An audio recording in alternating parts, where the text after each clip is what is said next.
गरीब लड़का और भगवान बुद्ध। एक इतना गरीब लड़का था कि वह हर रोज़ खाने के लिए भटकता था और कहीं ना कहीं से खाना इकट्ठा करता, पर हर रोज़ उसको खाना गायब हो जाता। एक दिन उसे पता चला कि एक चूहा उसका खाना चुराता है, तो उसने कहा उसे चूहे को पकड़ा और उससे पूछा कि तुझे पता है मैं इतना गरीब हूँ, फिर भी तू मेरा खाना चुराता है। अगर तुम्हें चुराना ही है तो किसी अमीर का क्यों नहीं चुराता। तो वो चूहा बोला कि तेरी किस्मत में कुछ ही चीज़ें लिखी हैं, वह मिलेगा, भले तू कितनी ही कोशिश कर ले, भले तू कितना भी इकट्ठा कर ले, उसने अपने पास नहीं रख सकता। यह जानकर लड़का बहुत शौक हुआ कि ऐसा कैसे हो सकता है। चूहे ने कहा कि अगर तुझे जानना है कि तेरी किस्मत में क्या लिखा है तो भगवान बुद्ध के पास जाना पड़ेगा, वही तुम्हें बता सकते हैं कि तुम्हारी किस्मत में क्या है। इसलिए वह लड़का भगवान बुद्ध से मिलने के लिए निकल पड़ा।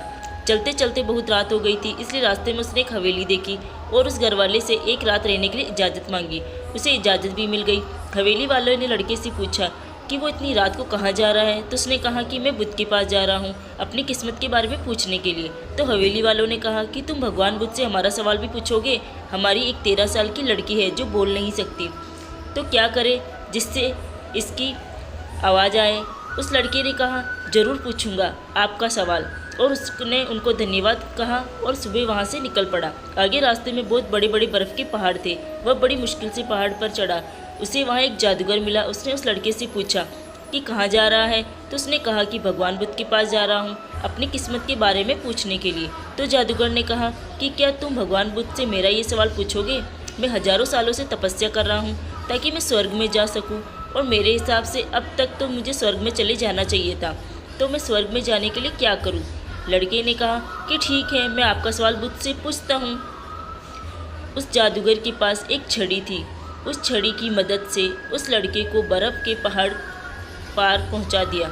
जब वह आगे बढ़ा तो उसके सामने बहुत बड़ी चुनौती थी। वहाँ बहुत बड़ी नदी थी जो वह खुद नहीं पार कर सकता था। तभी उसकी मुलाकात विशालकाय कछुए से हुई। कछुआ उसे लेकर जाने के लिए तैयार हो गया। फिर कछुए ने भी वही सवाल पूछा, तुम कहाँ जा रहे हो? तो उसने सब बताया। तो कछुए ने भी एक सवाल पूछने के लिए कहा, मैं 100 सालों से ड्रैगन बनने की कोशिश कर रहा हूँ पर अभी तक नहीं बन पाया, तो मैं ऐसा क्या करूं जिससे मैं ड्रैगन बन जाऊं?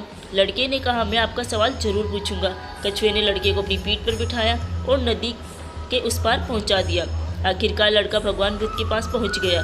वहां बहुत सारे लोग थे। बुद्ध ने कहा एक व्यक्ति के केवल 3 सवालों का जवाब दूंगा। लड़का एकदम शौक हो गया क्योंकि उसे तो 4 सवाल पूछने थे। वह सोचने लगा कि उसे कौन से 3 सवाल पूछने चाहिए। उसने कछुए के बारे में सोचा कि कछुआ 100 सालों से ड्रैगन बनने की कोशिश कर रहा है, जादूगर 1000 साल से स्वर्ग जाने की तपस्या कर रहा है, और वह लड़की बिना बोले कैसे पूरी ज़िंदगी निकालेगी। फिर खुद के बारे में सोचा कि मैं तो सिर्फ गरीब हूँ, मैं तो मांग कर भी अपनी ज़िंदगी गुजार सकता हूँ, पर कछुआ, जादूगर और लड़की की परेशानियाँ तो मेरी परेशानियों से बहुत बड़ी है। तो लड़के ने 3 सवाल भगवान बुद्ध से पूछे। बुद्ध ने जवाब दिया कि कछुआ 100 साल से ड्रैगन बनने की कोशिश कर रहा है पर अपने कवच को छोड़ने के लिए तैयार नहीं है। जब तक वह कवच को नहीं छोड़ेगा तब तक वह ड्रैगन नहीं बन पाएगा। वही जादूगर अब तक अपनी छड़ी नहीं छोड़ेगा तब तक वह स्वर्ग नहीं जा पाएगा, और जब लड़की को उसका जीवन साथी मिल जाएगा तब वह बोल नहीं पाएगी।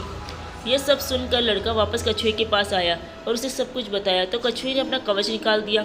जैसे ही कवच निकाला उसमें से कीमती मोती निकले। कछुए ने लड़के को दे दिए और वह ड्रैगन बन गया। फिर जादूगर के पास गया और सारी बात बताई तो जादूगर ने अपनी जादू की छड़ी लड़के को दे दी। वह स्वर्ग में चला गया। उसके बाद लड़का उसी हवेली में गया जहाँ उसने रात गुजारी थी। जब वह लड़का लड़की के सामने गया तो बोला, उस रात हमारी हवेली पर तुम ही आए थे ना? इस तरह लड़के को पैसा, पावर और एक खूबसूरत जीवन साथी मिल गया। जीवन में कुछ पाने के लिए कुछ देना पड़ता है। जब जादूगर ने छड़ी दी तो उसे स्वर्ग मिल गया। वैसे ही जीवन में कुछ बड़ा करने के लिए अपने कंफर्ट जोन से बाहर आना होता है। पानी का जहाज सबसे ज़्यादा किनारे पर ही होता है, पर जहाज किनारे के लिए नहीं बना है, वह बीच समुद्र में लहरों को चीरते हुए आगे बढ़ने के लिए बना है। इसलिए जीवन में कुछ बड़ा करने के लिए रिस्क तो लेनी ही पड़ेगी। और अगर आपको लगता है कि आपके जीवन में प्रॉब्लम बहुत सारी है तो ज़रा एक नज़र डालिए उन लोगों पर जिनके पास रहने को घर नहीं है, खाने को रोटी नहीं है, कोई देख नहीं सकता, कोई चल नहीं सकता, कोई बोल नहीं सकता। क्या आपकी प्रॉब्लम उनकी प्रॉब्लम से बड़ी है? Stay positive, be happy.